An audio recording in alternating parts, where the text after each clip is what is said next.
Hey folks, Dr. Matt Townsend here. One of the most common issues I see arise is the issue of one-sided relationships.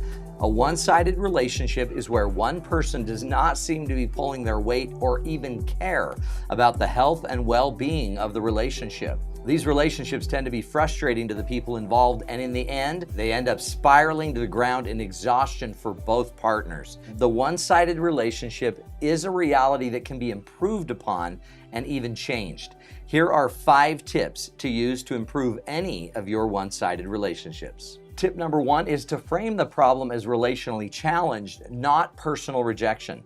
Many times when we are in a one-sided relationship, we tend to think that the detached partner is detached simply because they must not be interested in us. We take their distancing behaviors personally, assuming that if we were a better partner, more interesting, more exciting, or better looking, then they would obviously act more positively towards us.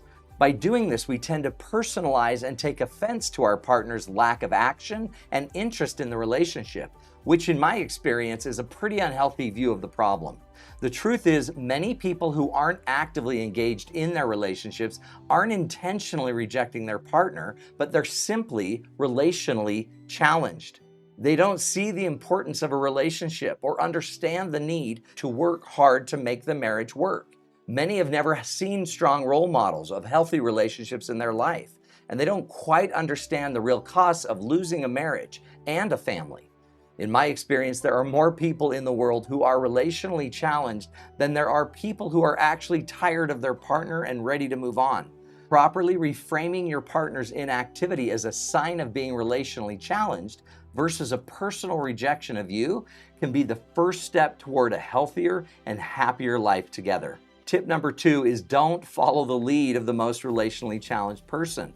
Based on the first rule of reframing your partner as relationally challenged and not personally rejecting you, you can more easily determine who should be the leader of the relationship.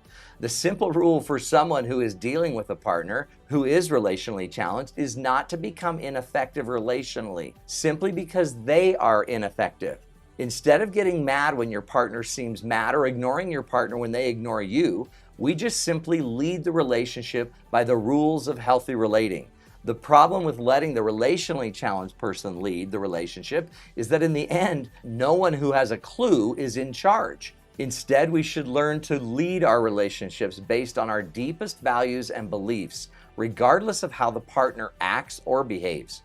Just as you wouldn't expect your young toddler to lead the family back to the car after a shopping trip at the mall, you shouldn't expect the person that is most relationally challenged to take the lead on improving conditions in your relationship. If you know you have higher needs and abilities relationally than your partner, then it's time for you to start leading your relationship using all of your skills and all of your relationship talent. Tip number 3 is to clearly communicate the changes, the timeline, and the results you need.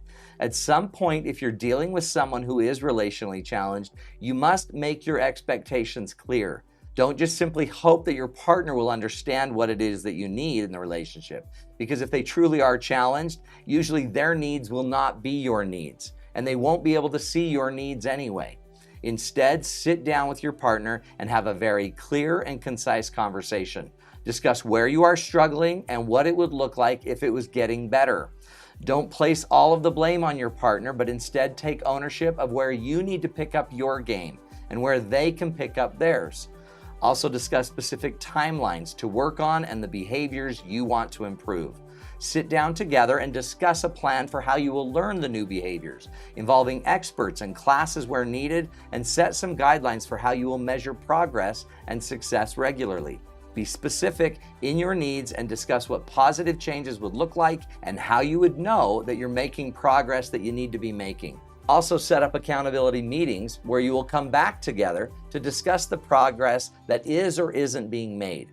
You can also discuss consequences if real change is not obtained, like perhaps outside interventions from other marriage experts or counselors or advice from spiritual leaders or parents or possible separation. Tip number 4 is to demand a win-win or no-deal option.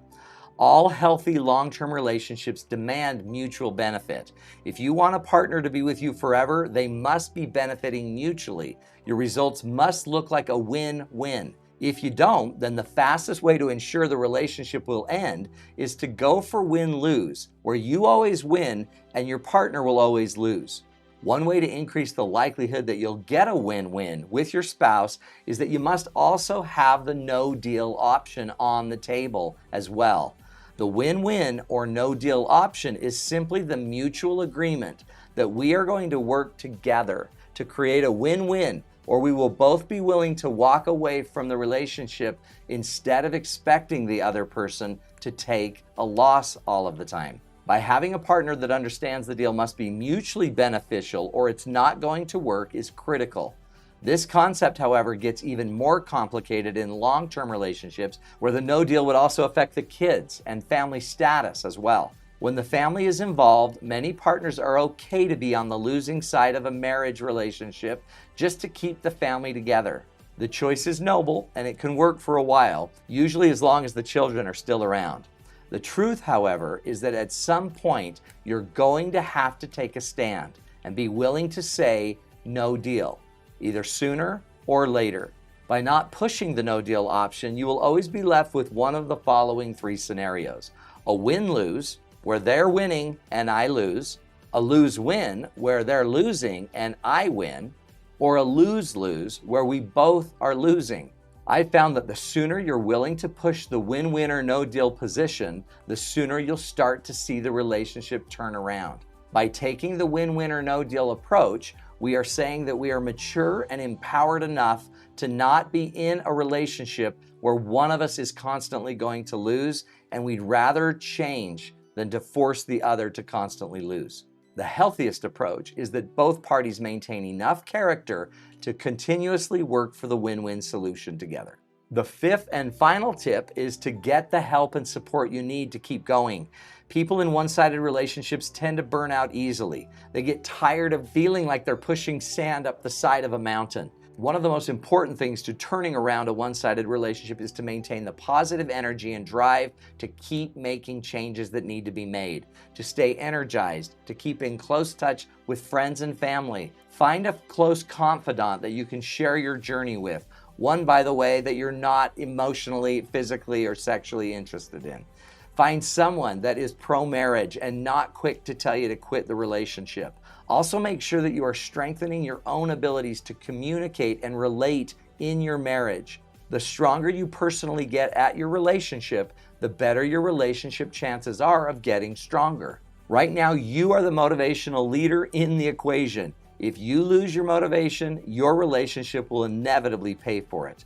If you feel like you could use a relationship makeover, click the link in the description and grab my new mini course called the 10-Day Relationship Makeover and get access to 10 value-packed videos, an assessment to determine the health of your relationship, and a workbook, all for just $27.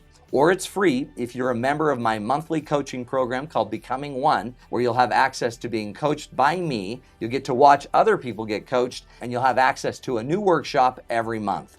Again, the link is in the description for that. I'll see you in the next video.